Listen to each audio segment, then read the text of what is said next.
And here, this is the right common cardinal vein, and from above there is the anterior cardinal vein. We have learnt about the anterior cardinal veins and common cardinal veins. So this is just for the marking anterior cardinal vein, anterior cardinal vein. On the right side, this will be the posterior cardinal vein, and this also on the right side. Now here, this will be the right sided, this will be posterior cardinal vein. So here, this will be common cardinal vein. This is common cardinal vein. So these 3 points should be very clear: anterior cardinal, common cardinal, and posterior cardinal, right side. Now, same way here, we have to draw on the left side, where we draw here. So this is anterior, and here we draw this. From common we draw the posterior cardinal vein, and here it will receive in the end the 2 iliac veins. This is how it will receive. Anterior cardinal, here we give some color to common cardinal, and this will be the posterior cardinal vein on the left hand side, and these are the 2 iliac veins on the left hand side. Same way, this will be the left posterior cardinal vein, the left common cardinal and the left anterior cardinal vein. This much is very clear. Now, through this common cardinal vein, it will open into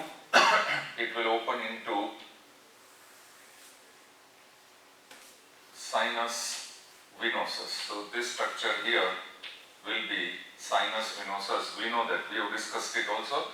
So the common cardinal veins will open through the coelomic duct lateral side into the sinus venosus. Now here, right and left posterior cardinal vein, there will be development of, now here we start with the development of inferior vena cava, in which certain veins will develop, some longitudinal veins. After the development, the same longitudinal veins, certain segments will disappear, and the remaining segments which are left will join with each other and form inferior vena cava. This is the basic concept. Now, what are the longitudinal veins which will develop? The first pair of longitudinal veins we have already drawn, posterior cardinal veins, which are draining the blood from the lower limb and the lower half of the body. Anterior cardinal veins, as we have explained in the previous segment, from upper half of the body. Now each posterior cardinal veins, they are draining the blood from lower half of the body, where their caudal parts will receive the iliac veins. And these iliac veins are external iliac and internal iliac. External iliac receiving the blood from lower limb, and internal iliac will receive the blood from the pelvis. Now, the first pair of veins we have developed, first pair of longitudinal veins, right and left posterior cardinal veins. Now, these posterior cardinal veins, we have to note down this important point. They are lying exactly dorsolateral to mesonephric ridge. So here, in the posterior abdominal wall, there will be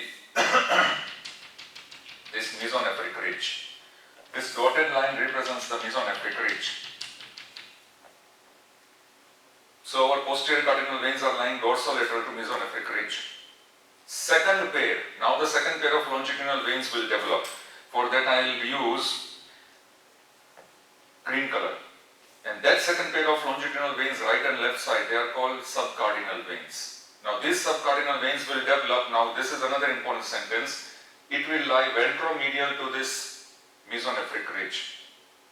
Posterior cardinal veins are lying dorsolateral to this mesonephric ridge, and subcardinal veins, which we are going to draw, will lie ventromedial. This is the point which is asked in 1 mark question answer in MCQs. So ventromedial to this mesonephric ridge. Now here, see here, we are going to draw. This will be how the subcardinal veins will drain. And these subcardinal veins, cephalic and caudal margin, they will drain in the posterior cardinal veins itself. So here, we draw and complete the right subcardinal vein. Remember, the cephalic and the caudal margins will drain in the posterior cardinal vein itself. Same way over here, we will draw. This is how it will open.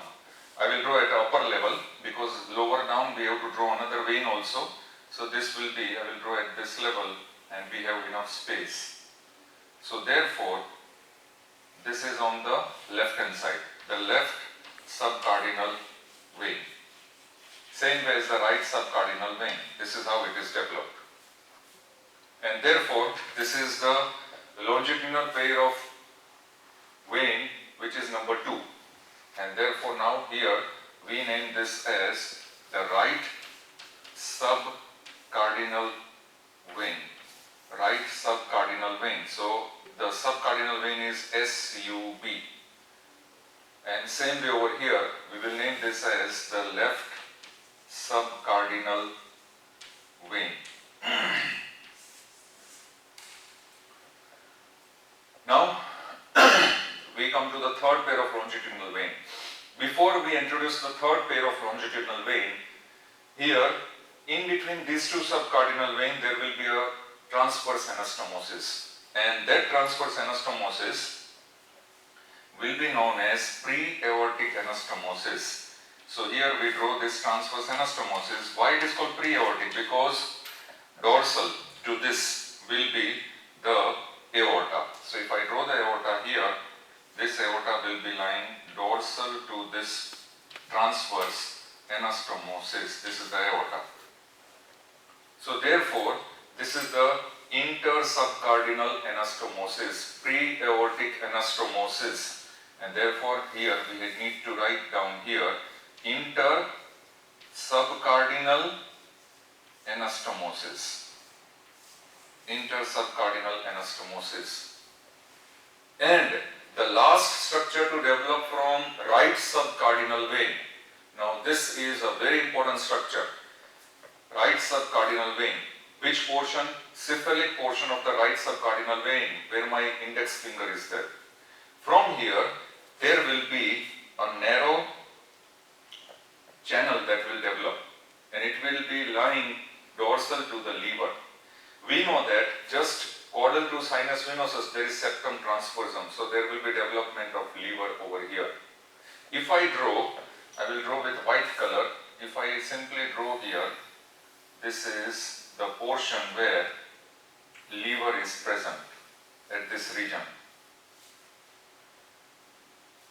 Now this channel which will develop will be, I am using orange color. It will connect the right subcardinal vein. See here, connecting the right subcardinal vein. Which portion of the right subcardinal vein? Just above intersubcardinal anastomosis. And it will pass dorsal to the liver. So I am drawing dorsal to the liver. And it will join here. What it will join here?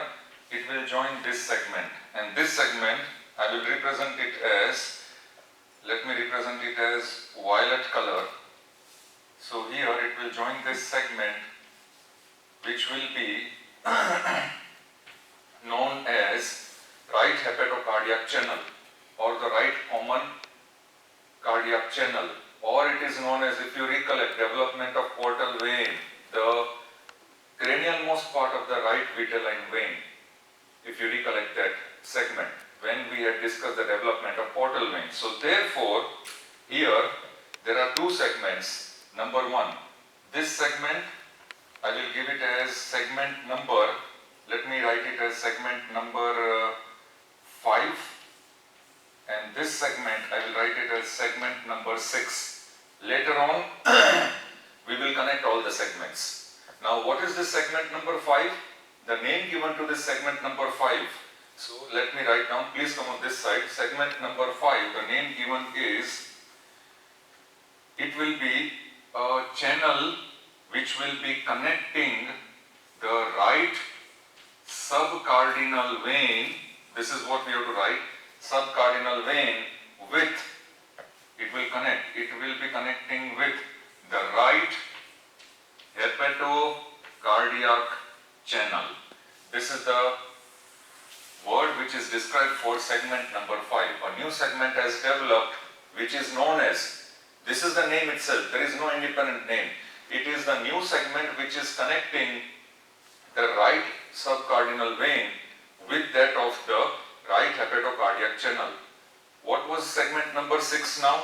Segment number 6 was right hepatocardiac channel, and that hepatocardiac channel is also known as, if you recollect, it is known as the most cranial part of right vitelline vein. This we have already seen during the development of the portal vein.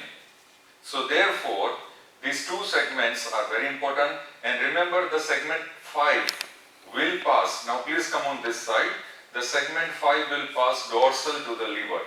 This statement is also very important. It will pass dorsal to the liver and it is connecting the right hepatocardiac channel, which was already developed from the cephalic portion of the right vitelline vein. So here segment 5 and 6 we have developed, and remember they are in connection with the right subcardinal vein. Now we come to the third pair of longitudinal veins. What was the first pair of longitudinal veins? The posterior cardinal veins. Second pair of longitudinal veins, the subcardinal veins, in which there was transverse intersubcardinal anastomosis, then segment 5 development, segment 6 development. Now third pair of longitudinal vein, it is very interesting. That third pair of longitudinal vein I will use, let me use red color, pink color, that is known as supracardinal veins. Now here we connect the supracardinal veins, please draw in this way. The supracardinal veins are connecting the cephalic most part of the right subcardinal vein, then it will lie dorsal to the subcardinal vein, and then it is passing just dorsal to this vein and it will drain here in the caudal part of right posterior cardinal vein. That means it will start from the right posterior cardinal vein cephalic portion and it is drawing in the caudal portion of the right posterior cardinal vein. Starting and end point is in the same right posterior cardinal vein, but cephalic and caudal extreme ends, and therefore we give some color here. This is the color which is given here, here also pink color, and these are the right supracardinal vein. Same way we have to draw the left supracardinal vein. So here I am going to draw this left supracardinal vein. Starting from the left posterior cardinal vein, here it is traveling dorsal to the left subcardinal vein, and then it will open here, where it will open in the caudalmost end of the right posterior cardinal vein. So here we give the name, we have to give the name, so here we give the name as the left supracardinal vein. Please mark it correctly, the left supracardinal vein. And same way over here, we will give the name here as the right supracardinal vein.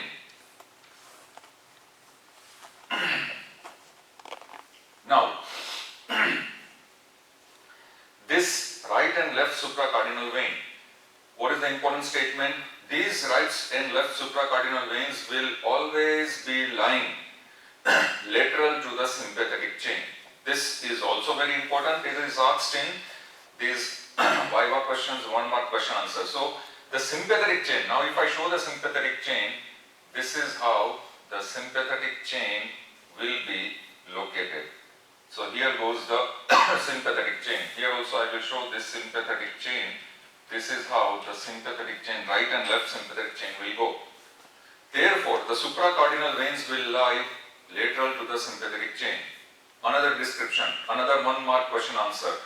The supracardinal veins will lie always dorsolateral to the posterior cardinal vein. Always mark this sentence. Supracardinal veins, although we have shown in the diagram, lying slightly on the medial side, but basically these veins are dorsolateral to the posterior cardinal vein.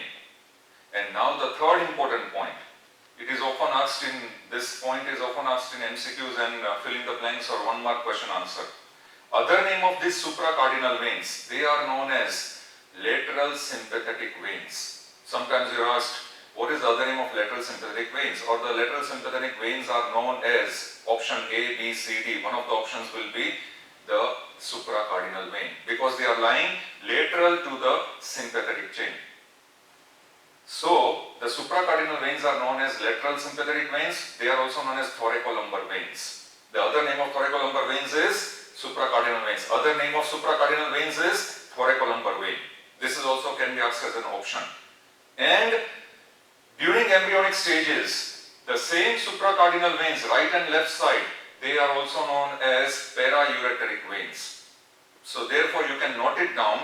There are three synonyms for these supracardinal veins. Number 1, thoracolumbar veins. Number 2, paraureteric veins. And number 3, lateral sympathetic veins. All the three are the different names of supracardinal veins. Please note it down, very important. And now we come to the last pair. Now see here how beautifully this third system is incorporated. I told you initially during the development of venous system, the three venous systems we will see. The first was portal venous system, second is the vena cava system, in which we have already developed superior vena cava. Now today we are going to develop inferior vena cava. So caval system, and the third is azygous venous system. So here the last pair of longitudinal vein, the last pair of longitudinal veins, see here, they will lie, now here I am using again blue color, exactly see the point, they are lying medial to sympathetic chain. So therefore, just you have to draw medial to sympathetic chain, see here, they will connect the cephalic portion, they will connect the posterior cardinal vein, then they will go medial to sympathetic chain, and they will open below into subcardinal vein. Very important. Here they are starting from the cephalic portion of the posterior cardinal vein, and then they will pass where medial to sympathetic chain. This is sympathetic chain, this is the medial line, and then they will drain. Where is it draining? In the subcardinal vein below. Same way over here. You start with the posterior cardinal vein, then it goes medial to sympathetic chain, and it will drain in the subcardinal vein. First class. This is very simple. Do not complicate. Very simple. And therefore, these right and left veins which I have developed. Now see the beauty of these veins. The right and left veins. The name given will be azygous venous lines. So the name given both the sides will be here. I will write here. I am having the space here. Azygous venous lines. At this stage they are known as the right and the left azygous venous lines. Please mark it down. And therefore, other name of these azygous venous lines during embryonic stage will be, where is it lying? It is lying medial to sympathetic chain. So they are known as the medial sympathetic veins. Sometimes you are asked, the following are the medial sympathetic veins. Options are given. So azygous venous system or azygous venous lines or azygous vein is known as the medial sympathetic vein during embryonic stage. Why? Because they are lying medial to sympathetic chain. And where it will connect right and left azygous venous lines? Simple. Cephalic portion they will connect the posterior cardinal vein, and caudal portion they will connect the subcardinal vein. Here, see here. Here we have finished our complete set of diagram for the development of inferior vena cava and azygous venous system. This diagram, nothing is complicated, everything is simple and everything is very easy. Now we shift our focus to, on that side of the board, where we will show that out of this structure, certain veins will disappear, certain segments will disappear, and certain segments will fuse with each other. And those segments which survive and fuse with each other will lead to development of inferior vena cava. But those segments are very important. Do not confuse.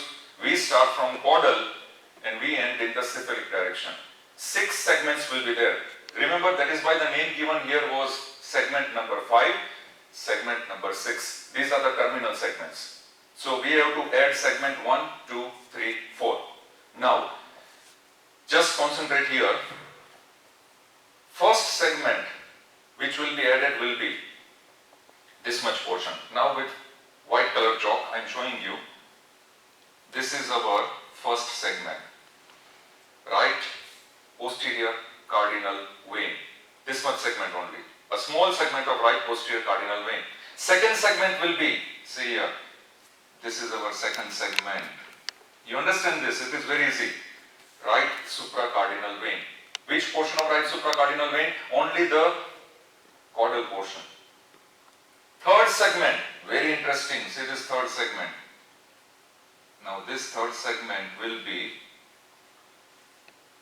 right supracardinal, right subcardinal anastomos. So here there is anastomosis between the right-sided supracardinal and right-sided subcardinal. That is known as the right supracardinal subcardinal anastomosis, which is segment number 3. Now segment number 4. If you can understand this segment.